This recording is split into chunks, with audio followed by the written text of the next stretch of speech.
On Friday, February 19, 2010, the citizens activist group, Architects and Engineers for 9/11 Truth, held a press conference at the prestigious United States Marine Corps Memorial Club in downtown San Francisco. This press conference was held in celebration of the more than 1,000 architects and engineers who have signed an important petition for a new and independent investigation into the 3 collapsed World Trade Center buildings. Please join us now with Chief Executive Officer and Architect, founder of AE911 Truth, Richard Gage.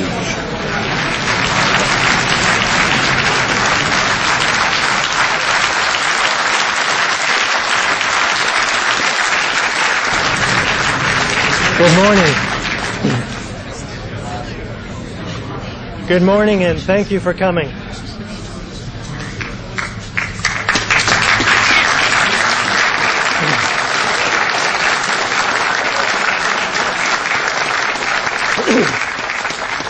Mark Twain once said, "If you don't read the newspapers, you're uninformed. If you do read them, you're misinformed." My hope for today is that the assembled press here will do their best to rectify that statement. My name is Richard Gage, AIA, a member of the American Institute of Architects. I'm a licensed architect for 22 years.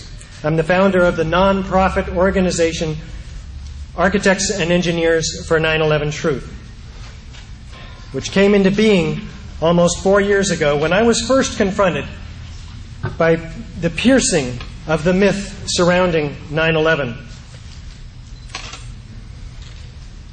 Just as science finally ended a century of myth about what killed King Tut, AE911 Truth is using science to end the myth of the government's official conspiracy theory about the cause of the nearly 3,000 deaths of innocent Americans on 9/11. The head of Egypt's Supreme Council of Antiquities, Zahi Hawass, told USA Today, "It's fascinating for us to try to use science to trace truth. Likewise, the architects and engineers for 9/11 Truth are using science to trace truth in an historic detective story that is rivaling the search for the reality about King Tut."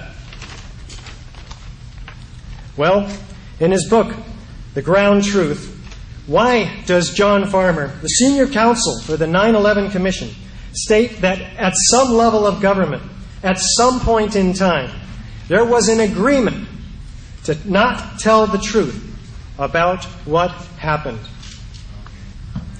Well, that lack of truth is backed up by our architects and engineers with quote after quote on our website, such as from petition signer Alfred Lopez, who states, "I'm a structural engineer with 48 years of experience in all types of buildings.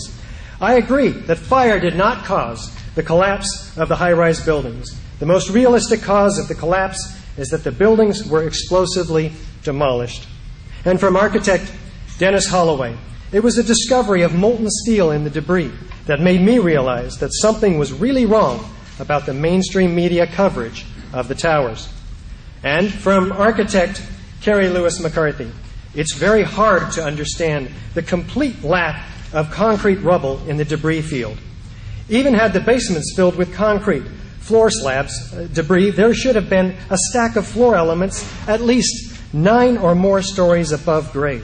I haven't been able to reconcile the promoted theory of collapse with the way I know buildings to behave." Today, I'm quite pleased to announce that now we have more than 1,000 architects and engineers signed on to the AE911 Truth petition demanding of Congress a new and truly independent, unimpeachable investigation into the destruction of the 3 World Trade Center skyscrapers on 9/11.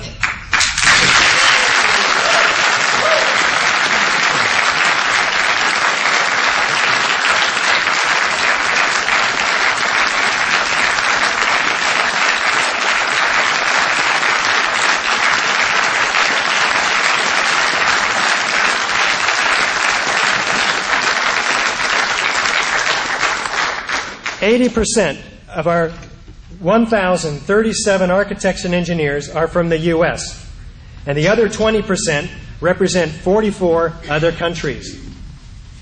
We hope that this number of professionals will resonate in the face of what has been a substantial quantity of ad hominem attacks such as wacky conspiracy theorists, particularly in the earlier years of 9/11, the 9/11 Truth Movement.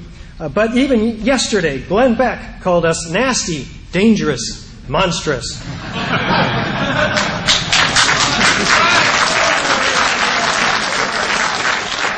We don't offer conspiracy theories at AE911 Truth, just scientific, forensic facts whose implications, albeit, are quite disturbing. This press conference is an effort to be of service to the public in our capacity of more than 25,000 years of collective, professional, technical experience. Why are we risking our licenses, our reputations, our time, and our energy? This morning you're going to find out. We are also joined by over 30 volunteers and tens of thousands of supporters around the world. Today, our supporters are holding this press conference in 31 cities, 19 states, and throughout the world in 5 other foreign countries.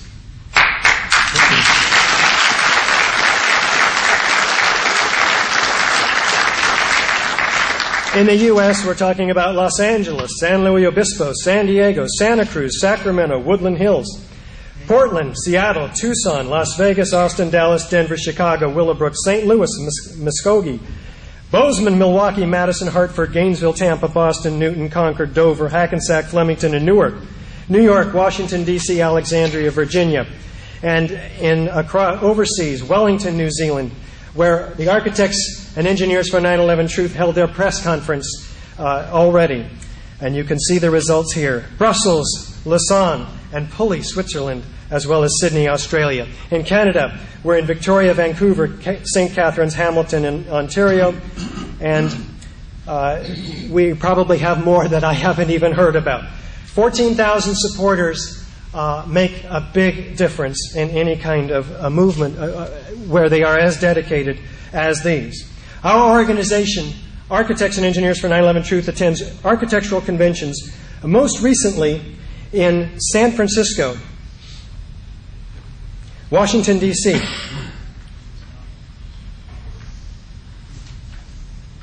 and Richmond, Virginia. We're educating hundreds of architects and engineers, and sharing the research systematically has resulted in new signatures in the petition and additional support for a new independent investigation. We've been interviewed by the media around the world on this topic, including several dozen interviews and articles in print, such as World Architecture News, Silicon Valley Metro, and in Japan, Asahi Shimbun, Focus Money magazine in Germany, TV appearances including the BBC, Canadian Broadcasting Corporation, National Geographic, Fox TV, and PBS in Colorado. Over 140 radio interviews, including Coast to Coast AM, KPFA, KGO, KABC, and several aired debates with supporters of the official conspiracy theory. We presented 8 senators from Japan, the Japanese Parliament, in November, all of whom expressed support for us as well as for a new investigation. After careful examination of the official explanation of the destruction of these 3 buildings, along with the eyewitnesses' testimony and forensic data that was omitted from the official reports, we, along with other professionals in the 9/11 Truth Movement, have concluded that a new independent investigation into these catastrophic events is both necessary and essential to the preservation of our democracy.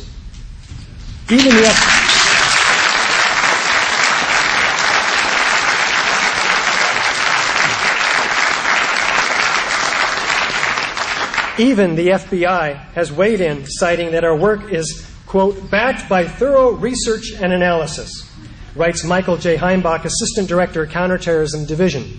So what's going on here that even the FBI can see, but the mainstream media and our other government officials cannot or will not? We will present a very brief outline of the explosive evidence compiled, after which you'll have the opportunity to have your questions answered. Following this, there will be an opportunity to interview our speakers. Please see Abby. Abby, are you here? Would you raise your hand high? Abby? Abby, come and raise your hand high. And she's out front. Bring her up, please. I want everybody to see her. More detailed information, of course, can be found in our DVD, 9/11 Blueprint for Truth, The Architecture of Destruction, available on our website, AE911 Truth, and provided to you in your press kits.